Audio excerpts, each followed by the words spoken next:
pessoal do nono ano, sejam todos muito bem-vindos a mais uma aula de ciências. Eu sou a professora Camila e hoje a gente vai conhecer os estados físicos da matéria e as suas transformações. Então vamos lá. Então pessoal, de forma geral, toda a matéria ela é formada por uma unidade básica bem pequenininha e estrutural denominada átomo.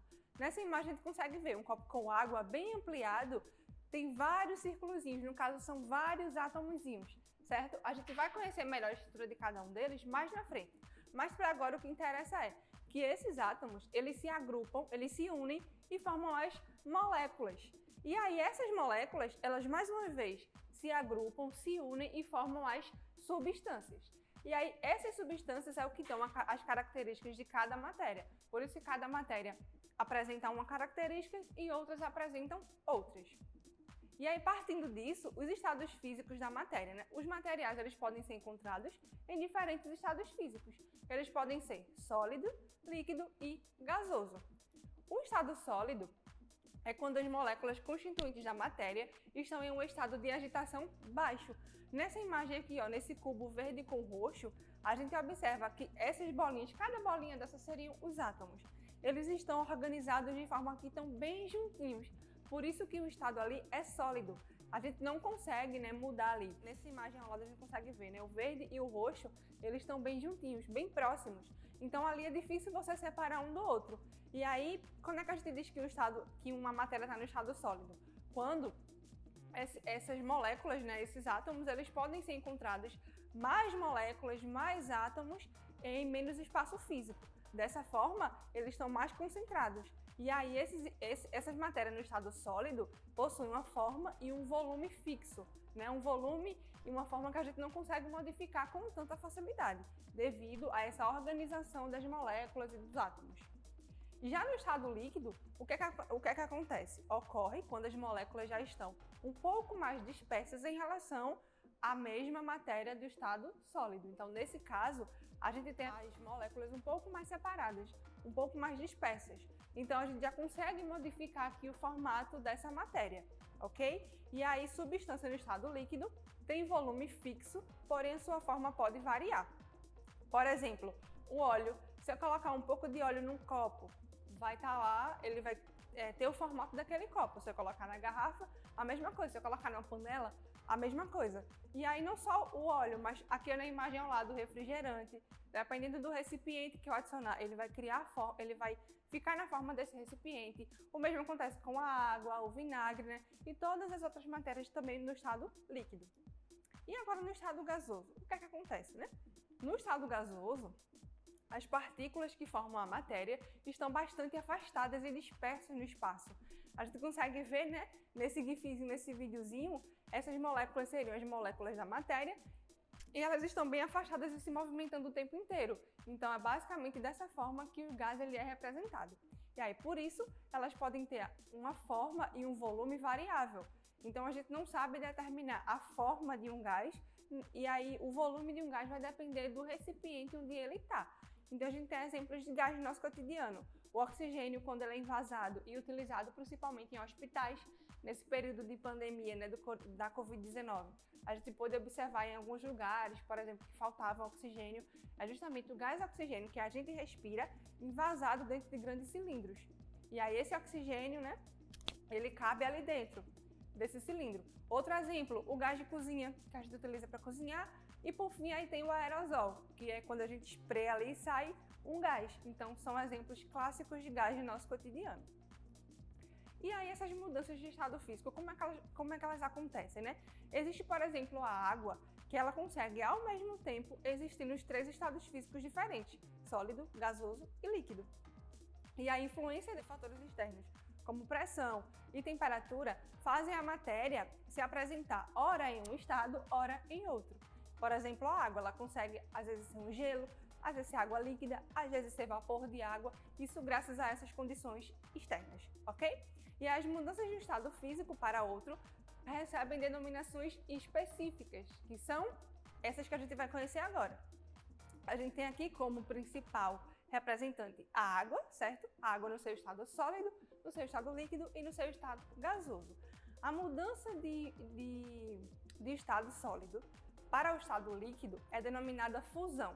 Então, se eu pego ali a bandeja de gelo do congelador deixa em cima da mesa e aquele gelo vai derretendo e vira água no seu estado líquido.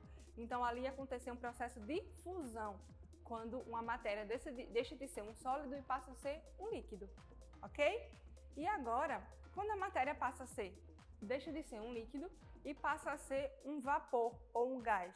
Como é o nome desse processo? Vaporização.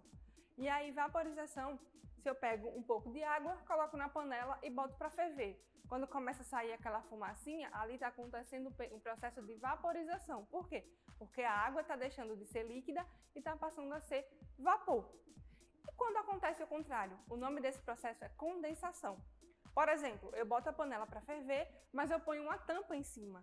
Então a água ferve, quando bate na tampa, ficam aquelas gotículas de água. Aquelas gotículas de água é quando o vapor de água volta para o seu estado líquido. Então ali aconteceu um processo de condensação ou liquefação. As duas formas estão corretas, ok? E aí quando acontece, né? Eu pego ali a água, ponho na bandeja e coloco no congelador para produzir gelo. E aí, né, depois que está lá no congelador, depois de um tempo, aquela água vai virar um sólido, né? Vai virar o gelo. Como é o nome desse processo? Solidificação. Fazer com que algo deixe de ser líquido e passe a ser sólido. Solidificação, ok? E existe também a possibilidade de uma matéria passar diretamente do estado sólido para o estado gasoso, sem precisar passar pelo estado líquido. Isso acontece no nosso cotidiano, com a naftalina. A naftalina é aquelas pedrinhas brancas que se coloca no fundo do armário.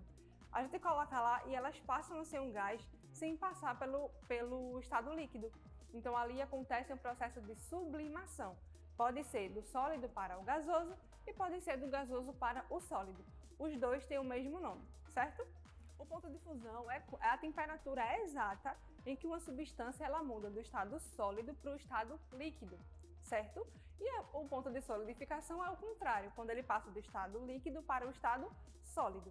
E aí na água, por exemplo, essa temperatura é 0 graus Celsius. A água passa a ser um gelo, no caso, passa para o seu estado sólido a 0 graus Celsius, ok? E aí esse ponto de fusão e de solidificação, eles são obtidos a uma dada pressão específica, certo? E quando ela não é citada, considera-se a pressão atmosférica, que é essa pressão que a gente está aqui no ambiente sem nenhum efeito. O ponto de ebulição é quando a temperatura exata em que uma substância ela muda do seu estado líquido para o seu estado de vapor. Então, essa temperatura exata em que uma matéria deixa de ser líquida e passa a ser um gás ou um vapor é o seu ponto de ebulição. No caso da água, isso acontece em 100 graus Celsius, certo? E aí, o ponto de liquefação é o inverso. É quando uma matéria deixa de ser um vapor e passa a ser um líquido, certo? E mais uma vez, essas temperaturas elas são estabelecidas a uma temperatura específica. Aqui a gente vai observar o diagrama de mudança de estado físico. Aqui a gente vai analisar o da água, certo? A gente diz aqui, ó, que tem um sólido qualquer, no caso o gelo, né, que é a água no seu estado sólido, o gelo, a menos 10 graus Celsius. E aí a menos uma temperatura abaixo de zero, a água está onde? Está com uma forma de gelo. E aí essa temperatura ela vai subindo, subindo, subindo até chegar em 0 graus Celsius.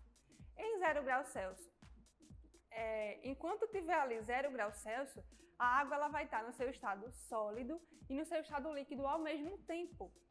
E aí, como a temperatura vai subindo, subindo, subindo, aí o estado sólido não existe mais, só existe apenas o estado líquido. E aí a temperatura sobe até 100 graus Celsius. E aí, em 100 graus Celsius, a gente vai ter ali a presença da água no seu estado líquido e no seu estado de vapor.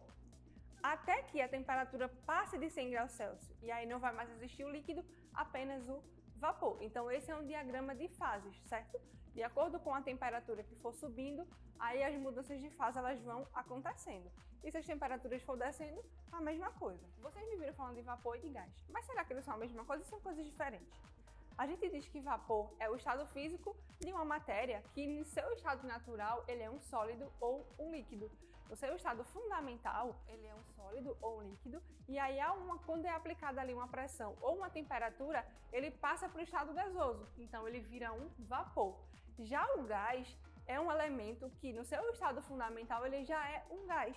Então, para ele se transformar no líquido ou no sólido, tem que aplicar uma carga de energia, no caso uma temperatura, uma pressão muito forte. E aí ele passa, mas no seu estado fundamental, ele já é um gás. Exemplo muito comum, o gás oxigênio que a gente respira, né? Tá aqui ao nosso redor o tempo inteiro como gás.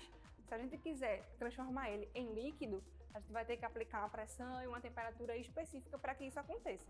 Entendido? E agora, esses estados físicos, eles também sofrem a influência da altitude. A altitude é justamente essa diferença, né, do nível do mar. Quanto mais alto tiver, maior vai ser a influência com relação a esses estados físicos. A gente diz que a água, ela passa do seu estado sólido para o seu estado líquido a 0 graus Celsius. Isso na pressão ambiente da gente está aqui, na nossa altitude. Se a gente estiver num lugar mais alto, essa temperatura, né, onde passa do seu estado sólido para o seu estado líquido, no caso a temperatura de fusão, vai ser menor, certo? Ou pode ser maior, de acordo com o ambiente onde ele estiver. Então, por exemplo, aqui onde a gente está, a temperatura de ebulição da água é 100 graus Celsius. Mas num ambiente bem alto, a temperatura de ebulição ela vai diminuindo. Por exemplo, lá em La Paz, que é um lugar bem alto, a temperatura de ebulição da água vai ser 87 graus Celsius. Então, uma curiosidade muito comum no nosso cotidiano é a panela de pressão. A panela de pressão a gente observa, né, que ela é utilizada para o cozimento de um alimento que seja feito de forma mais rápida. E aí, numa panela normal, panela comum, a água ela ferve em 100 graus Celsius, que é o natural, certo? E aí a gente pega a panela de pressão, fecha bem vedadinha, de forma que lá dentro vai ter uma pressão maior. Por que essa pressão é maior? Quando a gente fala que a gente está sob pressão, a gente está o quê? Coagido, oprimido de alguma forma. Então a gente vai fazer o quê? Oprimir essa matéria, vamos dizer assim, aumentar a pressão sobre ela, para que lá dentro da panela de pressão, né, tenha uma pressão bem maior. Então lá dentro a água vai ferver a uma temperatura de 120 graus Celsius. Então os alimentos eles vão cozinhar a uma temperatura maior. E isso vai fazer com que eles fiquem prontos mais rápido. Então a gente vai ali estar economizando gás, por exemplo. No caso, vai diminuir o tempo do cozimento e economizar o gás. Por isso que é tão utilizada a panela de pressão, certo? Então, pessoal, essa foi a nossa aula de hoje. Bons estudos e até a próxima!